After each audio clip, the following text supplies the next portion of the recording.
This next guy coming to the stage, I do improv with him in the roundabouts. He's got amazing workshops that he teaches called Humor in the Workplace. Please give a big hand for Anthony Poponi, everybody.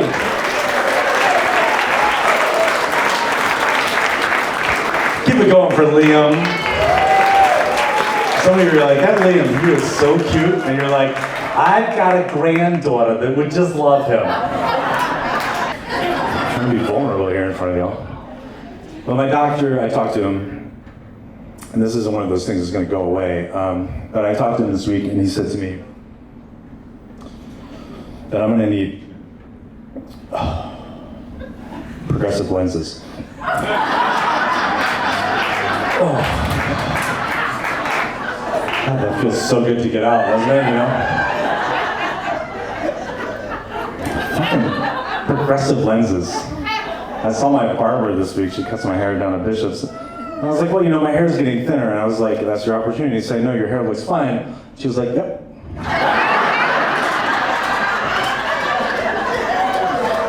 And then you get on the list that you don't want to be on. Now, I'm 50 years old. With all the money that I'm making from comedy, in about 20 years from now, if I keep working this hard, I can retire and have a really nice long weekend in La Pine.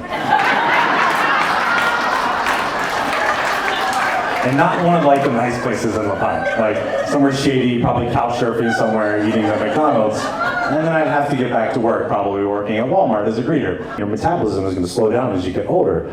And then she said, so try to have like a lighter lunch. It'll be easier for your body to process. Fine. And I got in the mail from my AARP friend. Her name was Tennessee. And I don't even know what her name was because I can't remember that stuff anymore. But I got a bunch of coupons for those Ensure protein drinks. You know what I'm talking about?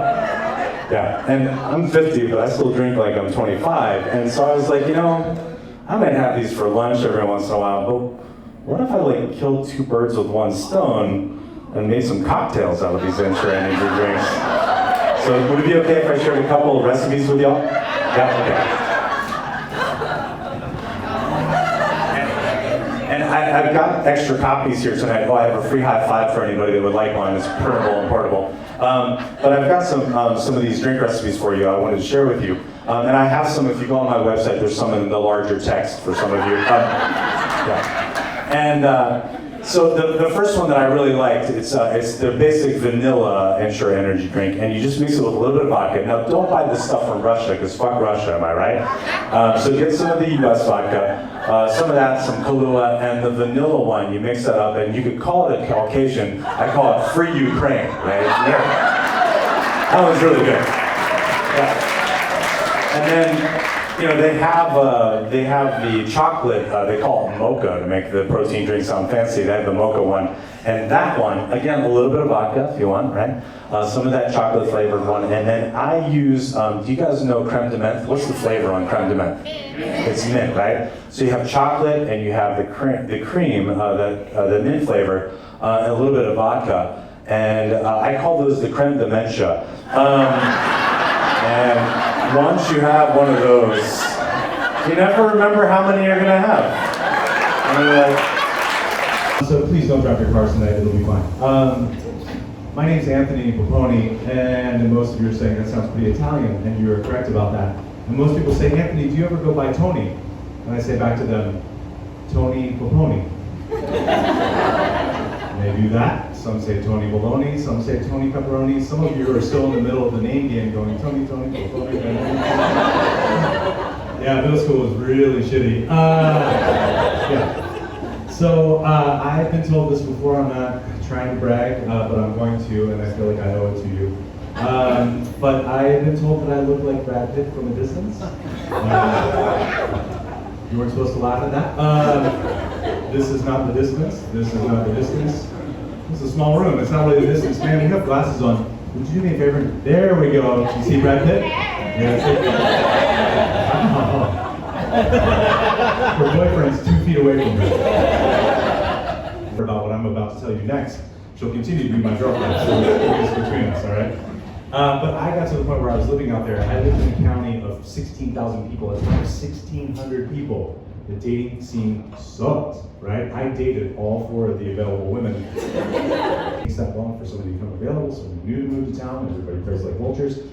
And no, don't laugh at that part either, the poor ladies. But I got desperate, right? And I had this one woman that hit on me. She worked at the ski area, and I wasn't interested. She was very cute, and still is very cute. But she was older than me. She was 53 at the time, and I was like, I don't want to deal with her. She was super fit, and I just kept saying no. And I finally got to the point. I was like, winter's coming.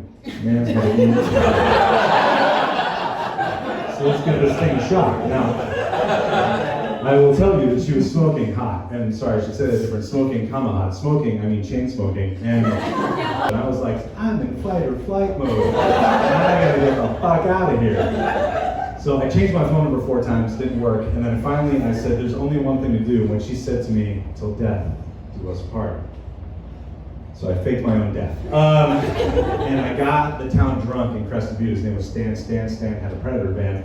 And then one of those bubble windows, and it had claw marks on it. And it wasn't from bears trying to get into his cooler, it was from some of his unsuccessful victims trying to get out. Really good. Before it had just been a big beach ball coming at me until it hit me in the face. Yeah, so it's not super great turning 50. And when I turned 50, even as I was getting to 50, you start getting on mailing lists for things for your age. Now, you, sir, got on that list like 40 years ago. It's okay. He won't even hear the jokes. It's okay. Right now, it's just like a hearing aid so much he just hears. It sounds like an old DSL modem, right? Anyway, so you get on these lists, and I got on the list for the AARP. What's it stand for? ARP, right? It stands for ARP. Good. Super. Elaboration right there, folks. It stands for the Association for the Advancement of Retired People. And I don't know if you are ready to retire at 50. I would love to, but right now with all the money I have saved up, I could take a really nice long 4-day weekend in Madras.